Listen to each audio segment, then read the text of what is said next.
menindaklanjuti arahan dari pemerintah soal larangan mudik lebaran kerana menghindari wabak virus corona, maka petugas Polda Sumsel yang melakukan pengamanan operasi ketupat pada tahun ini sudah mengongkon ratusan kenderaan baik itu umum maupun pribadi supaya muter balik tidak masuk ke wilayah Sumsel.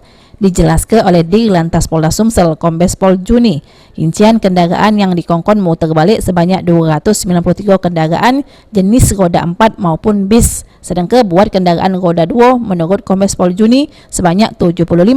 Sampai sejauh ini, petugas Polda Sumsel yang melakukan pengamanan pada operasi ketupat belum menemukan pemudik yang nakal atau pakai modus lain supaya pacak mudik lebaran ke kampung halamannya.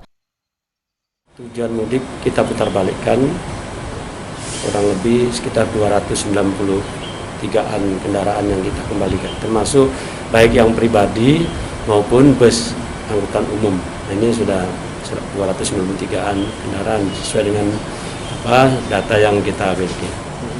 Pak, dari 200 sekian itu ada nggak Pak pemudik sepeda motor yang kita putar balik Pak? Sepeda motor ada. Itu sekitar kurang lebih 75 kendaraan bermotor yang kita suruh kembali. Pak, rata-rata itu memang pemudik Pak? Pemudik, memang tujuan mudik.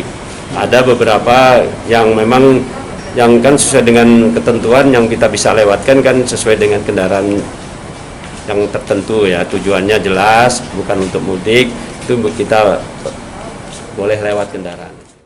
Kedepan, petugas Polda Sumsel yang terlibat pengamanan operasi ketupat bakal terus melakukan pengamanan supaya ngelarang pemudik yang nak masuk ke wilayah Sumsel. Firman Hidayat, PAL TV.